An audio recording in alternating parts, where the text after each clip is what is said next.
आज हम बात करेंगे क्योंकि सर्जरी एक इम्पॉर्टेंट ट्रीटमेंट प्रोटोकॉल होती है। हमारा काम हमेशा ये होता है कि एक रोग को निकाल कर बाहर फेंक देना। जो लोगों के मन में एक आम धारणा है कि सर्जन है भैया, ये तो ऑपरेशन होगा, काटेगा और ये करेगा।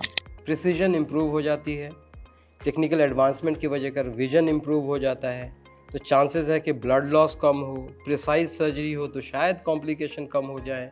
डॉक्टर साहब जनरली जब कैंसर सर्जरी करते हैं तो क्या long time life long follow करना होता है या कुछ पैटर्न फॉलो करते हैं आप?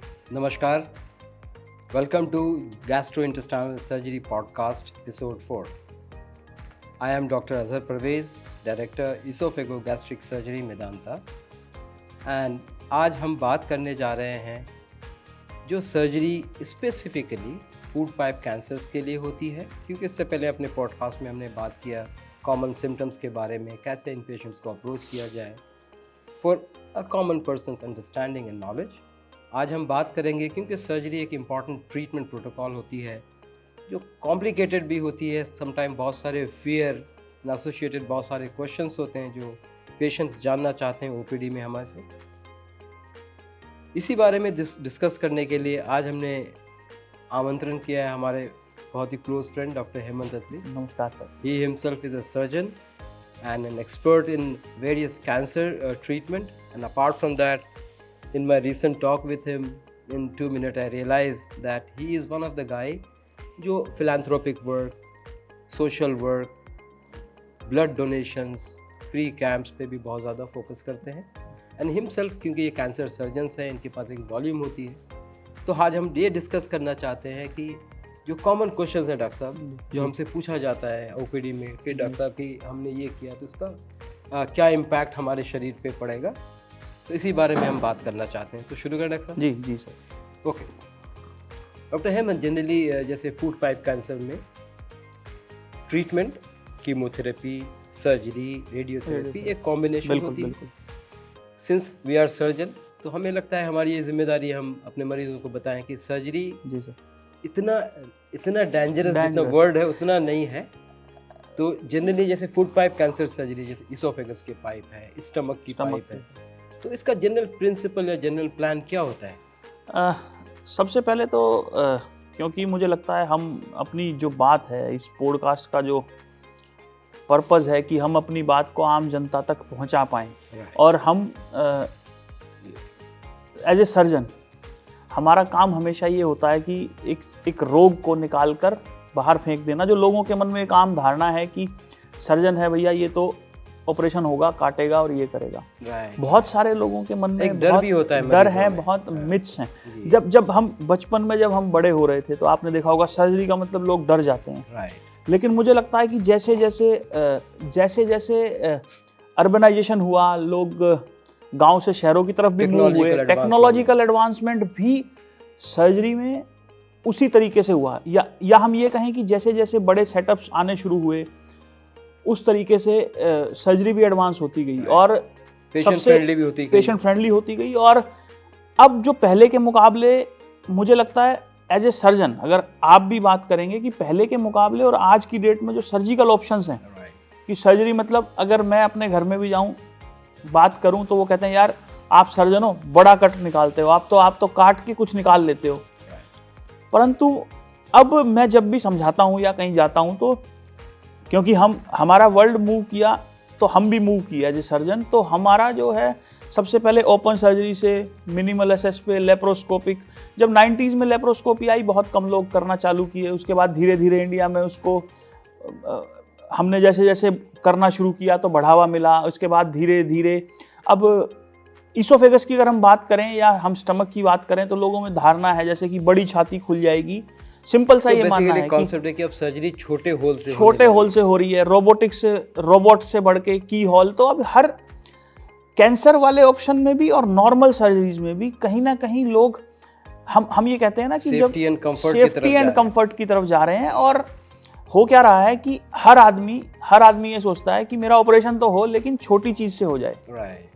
कहीं ना कहीं ये फैक्टर भी काम कर रहा है साथ में कि पेशेंट कंफर्ट, सर्जन कंफर्ट। इसके अलावा डॉक्टर साहब ये कहने में संकोच भी नहीं है कि कहीं ना कहीं कॉस्ट भी बढ़ता है, परंतु जो लोग अफोर्डेबल हैं, या basically कंफर्टेबल है, cost-effectiveness लिए बढ़ कॉस्ट जाती है। इफेक्टिवनेस है, तो आप मेरे ख्याल से जो इस तरीके के कैंसर्स हैं, स्पेशली आज हम बात कर रहे हैं ईसोफेगल कैंसर की और स्टमक की या फूड पाइप की, तो मुझे लगता है कहीं ना कहीं पहले के मुकाबले अब में चीज़ें बेहतर हुई हैं, सर्जन के लिए भी और पेशेंट के लिए भी।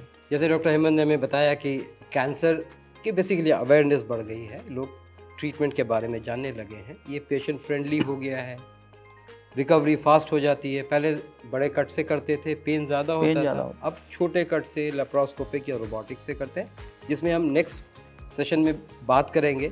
तो let's start with another question जो कॉमनली पूछा जाता है ओपीडी में कि डॉक्टर साहब जैसे फूड पाइप कैंसर है, जी। हमने उसको निकाल दिया, तो फिर आप उसको जोड़ेंगे कैसे और मैं खाना कैसे खाऊंगा? Common question. कॉमन, देखिए सबसे पहले तो आम पब्लिक के लिए मैं एक बात कहना चाहूँगा कि अगर कैंसर हुआ है शरीर में कहीं भी और अगर वो निकल सकता है, तो ये सवाल है ही नहीं कि मैं क्या करूँगा, क्योंकि अगर आप रखेंगे किसी जड़ को, अगर एक पौधा है वो गंदी जड़ दे रहा है और आप उसको रखे हुए हैं, तो वो आपके लिए नुकसानदायक के है। साथ फैलेगा और हर तो शरीर के सबसे अराउंड पहले निकला डरने वाली बात ये नहीं है कि आपको अगर ईसोफेगस में कैंसर हुआ है तो क्या ऑप्शन है। पहली बात तो अगर रिमूवल हो सकता है तो जो इस चीज़ के एक्सपर्ट हैं, जैसे डॉक्टर साहब बहुत सर्जरीज करते हैं, तो आप इनसे सलाह लें और उसको निकलवाएं। अब बात यह है कि सवाल जो सर ने पूछा कि निकलेगा तो हम खाएंगे कैसे।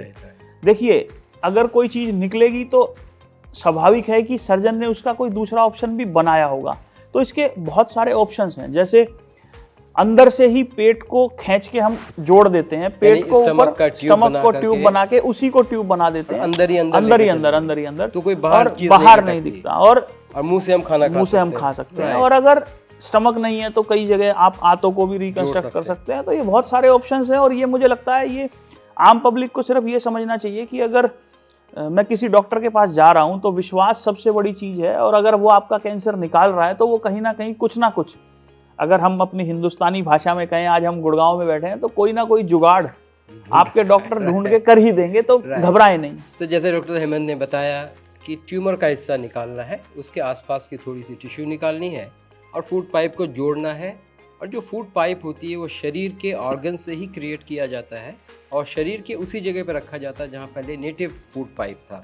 इसका मतलब आप खाना मुंह से खाएंगे, एक नॉर्मल डाइजेस्टिव पैटर्न आएगा और इससे बहुत ज़्यादा आपको फंक्शनल लॉस नहीं होगा, और जो भी होता है वो टेम्परेरी होता है। Within 2 weeks you go back to your normal lifestyle.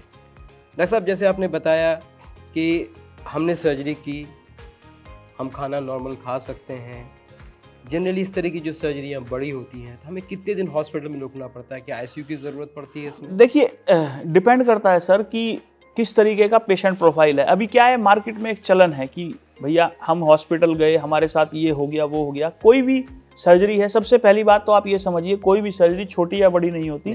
किसी भी प्रकार का कॉम्प्लिकेशन कभी भी किसी भी सर्जरी में आ सकता है, पर क्योंकि हम बात कर रहे हैं एडवांसमेंट्स की, तो ओपन से स्वाभाविक है हम लेप्रोस्कोपिक जाएंगे या की होल से जाएंगे। जैसे आप मॉडलिटी लेंगे, स्टे आपका हॉस्पिटल में रहना उस चीज़ पे निर्भर करता है कि आपकी सर्जरी किस प्रकार की हुई है, आपका प्रोफाइल क्या है। फॉर एग्जांपल अगर पेशेंट मेरे पास आ रहा है जिसको पहले से 5 बीमारियां हैं, शुगर है, बीपी है, तो स्वाभाविक है उसका स्टे, उसका रहने का जो समय है अस्पताल में वो नॉर्मल मरीज से ज़्यादा होगा, क्योंकि ऑपरेशन से पहले भी आपको ऑप्टिमाइज किया जाएगा, आपके शुगर लेवल, बीपी सब सेटल किए जाएंगे और ऑपरेशन के बाद भी आप रिस्क में रहेंगे।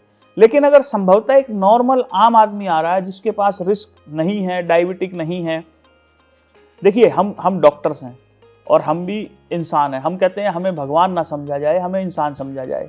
तो कहीं ना कहीं हर सर्जरी में कुछ ना कुछ चीज़ें होती हैं। जब आप बड़ी सर्जरी कर रहे होते हैं तो मुझे लगता है कि अगर आप सब कुछ सही रहे, कोई भी कॉम्प्लिकेशन ना रहे, जो कि जनरली नहीं रहती जब आप बड़े सेंटर्स पे होते हैं, 1 या 2% है, तो मुझे लगता है आमूमन आप 4 से 5 दिन के अंदर टू बी मैक्स आप अपने घर पे वापस जाके अपने नॉर्मल दिनचर्या, मतलब चलना फिरना, उठना बैठना, वॉशरूम जाना और ये सब आप नॉर्मल तरीके से कर सकते हो। सर जैसे डॉक्टर हेमंत ने हमें बताया कि अगर हम सर्जरी करते हैं तो जनरली 5 से 7 दिन हॉस्पिटल में रहने की ज़रूरत पड़ती है। खाना जनरली जब आप पूरा खा लेते हैं तभी आपको डिस्चार्ज किया जाता है। It means within a week आप you go back to your normal diet and generally in a week और 2 week time you can go back to your work. So that encourages make the surgery which is actually feared by a lot of people। डर लगता है जिनको, अगर वो हमें सुन सकते हैं, तो मैं ये नहीं कह रहा हूँ कि we are promoting surgery. Surgery is the end of a treatment, जिसके ऑप्शन कुछ और नहीं होते हैं। अगर ये हमें करना भी पड़े तो it is patient friendly. You can go back to eating within a week, you can go back to your work within a 2 week time. So that looks के काफ़ी एडवांसमेंट हो चुकी है। डॉक्टर साहब, एक चीज़ जैसे पूछा जाता है कि जैसे रोबोटिक सर्जरी के बारे में बहुत पूछा जाता है, क्या रोबोट सर्जरी करता है या सर्जन सर्जरी करता है? ये बहुत ही ज़्यादा डिबेटेबल इशू है आम पब्लिक के लिए, क्योंकि क्या है, हम इंडिया में रोबोट ले तो आए, लेकिन हमें जो एक, देखिए मैं हमेशा मानता हूँ डॉक्टर साहब कि कोई भी चीज़ अगर हमें सक्सेस करनी है तो उसका सक्सेस मंत्र होता है education and awareness. I totally agree. Education and awareness, हमने अपनी फर्टिलिटी को एजुकेट कर दिया, हम अपने सर्जन्स को ट्रेन दे रहे हैं कि हम रोबोट से। मैं आपको एक सच्चाई बताता हूं कि मेरे खुद के घर में मेरे पेरेंट्स, जब मैं उनसे बात करता हूं तो उनका भी ये कहना होता है कि ये रोबोटिक सर्जरी बेटा, अब जब रोबोट ही काम कर रहा है तो तुम एक दो दिन छुट्टी पे घर पे आ जाए क्योंकि काम तो रोबोट ने करना है। Right right. तो आप मिथ देखिए कि मैं अपने घर में भी बहुत सारे लोगों को ये नहीं समझा पा रहा हूं कि रोबोट काम नहीं करता है, और मैं उनको समझाया, मैंने उनको दिखाया कि काम हमने ही करना है, बस एक अलग बैठ के एक अलग सेंटर। ये एडवांसमेंट इसलिए हुई कि मान लो डॉक्टर साहब, एक एक्सपर्टीज है डॉक्टर अजहर के पास कि मैं बैठा हूं कहीं दूर और मुझे सर्जरी करनी है, तो वो बहुत सारे लॉजिस्टिक्स लगते हैं। रोबोट सर्जरी नहीं करता सर्जन है, लेकिन आप डिस्टेंट कहीं दूर बैठ के कंट्रोल करते हो हाथ की मूवमेंट, आपका एक्सपीरियंस, आपका तजर्बा। लेकिन उस रोबोट के अंदर आर्म होते हैं, उसके हाथ बने होते हैं, एक मशीन होती है, आप उसको वहां पास ले जाके खड़ा कर देते हो, उसको सेट भी आपको करना होता है स्टाफ को। वीडियो गेम जैसे जॉयस्टिक से, हाँ, जैसे वीडियो गेम खेलते हैं आप दूर बैठ के। तो ये एक किस्म से ऐसी एडवांसमेंट है कि अब देखिए, अगर हम आज गुड़गांव में बैठे हैं और मुझे सर्जरी फरीदाबाद में करानी है और मेरे पास उस चीज़ की एक्सपर्टीज नहीं है, पर मेरे पास रोबोट है और डॉक्टर अजहर हैं, तो मैं इनसे दरख्वास्त करूंगा कि आप इस सर्जरी को, आजकल जैसे दूसरी कंट्रीज में, इंडिया में तो इस तरीके का टेली सर्जरीज, इंडिया में तो अभी इस चीज़ का प्रचलन नहीं है। इंडिया में तो क्या होता है कि हम जैसे ओटी में ही, ओटी से थोड़ा दूर बैठते हैं पेशेंट से और फिर हम रोबोट को वहां ले जाके लगा देते हैं। तो बेसिकली ये रोबोट ऐसा नहीं है कि खुद ही काम करेगा, इस मशीनरी को ऑपरेट करने के लिए बहुत सारे लोग लगते हैं, स्टाफ लगता है, और डॉक्टर दूर बैठ के, डॉक्टर के लिए अच्छा ये होता है कि उसको थोड़ा रिलैक्स रहता है, वो सोच सकता है, समझ सकता है। और एक साथ जहाँ डिफिकल्ट सर्जरी होती हैं, जैसे बात कर रहे हैं हम ईसोफेगस की, पेल्विक सर्जरीज, जहाँ आम तौर पर हाथ हमारा पहुंचना मुश्किल होता है या हमें कोई डिफिकल्टी आती है, तो रोबोट के पास ज्यादा हाथ होते हैं सर्जन के मुकाबले और वो एक साथ काम कर सकते हैं, तो ये ज्यादा बेहतर है। डॉक्टर हेमंत ने बताया, रोबोटिक सर्जरी में रोबोट सर्जरी नहीं करता है, सर्जन ही सर्जरी करते हैं। जो इंस्ट्रूमेंट है वो रोबोटिक आर्म के ज़रिए से पेशेंट की बॉडी में होता है और आप कुछ डिस्टेंस पे जॉयस्टिक या आर्म से उसको ऑपरेट करते हैं। प्रिसीजन इम्प्रूव हो जाती है, टेक्निकल एडवांसमेंट की वजह कर विजन इम्प्रूव हो जाता है, तो चांसेस है कि ब्लड लॉस कम हो, प्रिसाइज सर्जरी हो तो शायद कॉम्प्लिकेशन कम हो जाए, तो ओवरऑल चांसेस हैं कि ओवरऑल रिकवरी फास्ट हो जाए। तो this is one of the technical advancement. It's just like somebody going two by a phone, he doesn't buy the old version, he go for the newer version, but newer version will come at a price, and you all know, everybody know. Yes, but if the newer version is giving you faster recovery, quickly going home, saving cost to stay in the hospital, शायद ये cost effective हो सकता है, but हाँ, I am not a promoter of any particular technique. Technique is something that should be patient friendly, that should be cost effective, and that should stick to the principle of cancer surgery. तो open surgery भी अच्छी है, minimally invasive surgery भी अच्छी है, laparoscopy robotic भी अच्छी है। ये डिपेंड करता है कि आप किस में कंफर्टेबल हो और इसमें रिकवरी आपकी किस में ज़्यादा फास्ट है। डॉक्टर साहब, जनरली जब कैंसर सर्जरी करते हैं तो क्या long time life long follow करना होता है या कुछ पैटर्न फॉलो करते हैं आप? देखिए डॉक्टर साहब, हर किसी को ये समझने की बहुत ज़रूरत है कि कैंसर अगर एक बार हो गया तो आज की डेट में कैंसर में इतनी एडवांसमेंट है कि सर्जरी के बाद, रेडियो, कीमो, ये सब करने के बाद, और बहुत सारे ऐसे कैंसर्स हैं जो कीमो के बाद आप बॉडी से ख़त्म भी हो जाते हैं, या आप सिर्फ टैबलेट लेके काम चला रहे हैं। जैसे मैं एग्जांपल दूँ, ब्रेस्ट कैंसर है तो उसमें भी आपका अगर सर्जरी हो जाए, अर्ली स्टेज पे आपको डिटेक्ट हो जाए, तो कीमो, रेडियो पे आप सेट हो जाए। तो बेसिकली फॉलोअप के लिए बुलाते हैं आप।